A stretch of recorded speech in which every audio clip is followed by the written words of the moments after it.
Leviticus, do. watch out. His lap time was 2.5 seconds faster than Christopher Bell. 2.5 seconds. That lap was faster than the pole.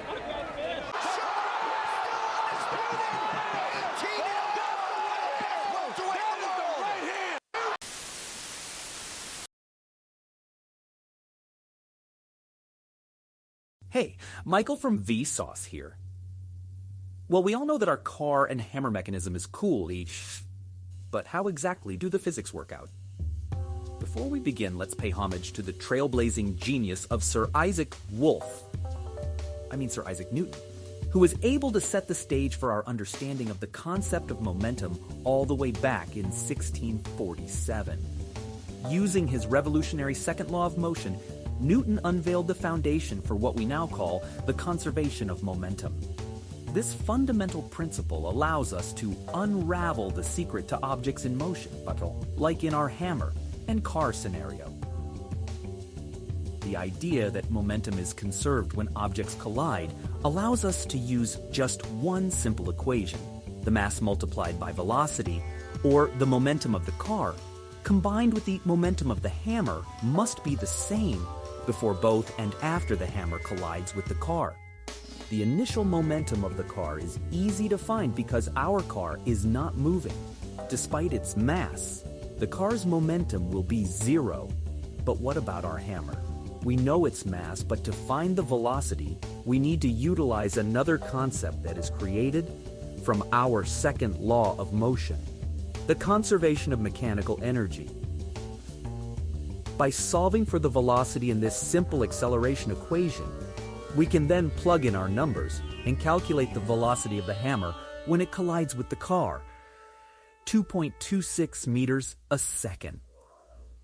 Now that we know the hammer's velocity, the only number we need to know to complete the momentum equation is the velocity of the car directly after it is hit with the hammer, which we can calculate using some simple old-fashioned algebra, and find the velocity of the car to be 3.53 meters per second.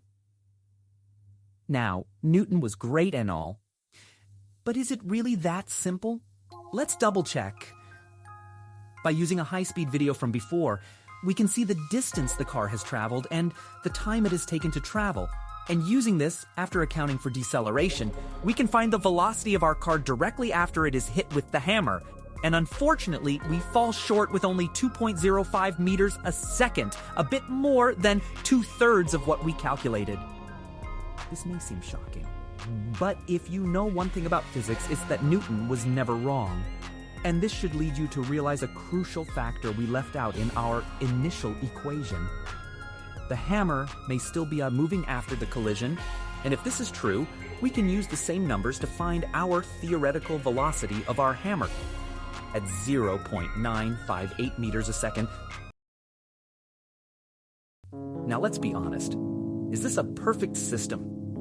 Of course not. We need to consider energy losses due to sound waves and vibrations, energy being lost from our car not launching perfectly straight and level, and the cruel fact that even the slightest imperfection may mess up our experiment. However, all this being said, it is still pretty cool that almost 400 years later this equation still holds up. With every stride of an Olympian, with every rocket launch into the great unknown, momentum reveals itself as the force that defies our mundane limitations. It grips our world with invisible tendrils, binding the mundane to the extraordinary and rendering the impossible achievable. So, my dear viewers, as we bid adieu to this captivating exploration of momentum, let us carry forth the torch of curiosity. For within the labyrinthine corridors of the unknown, momentum awaits, ready to reveal its wonders to those brave enough to seek them. Embrace it, my friends, for momentum beckons you towards a future bursting with exhilaration and discovery. And as always, my name is Vsauce, and thanks for watching.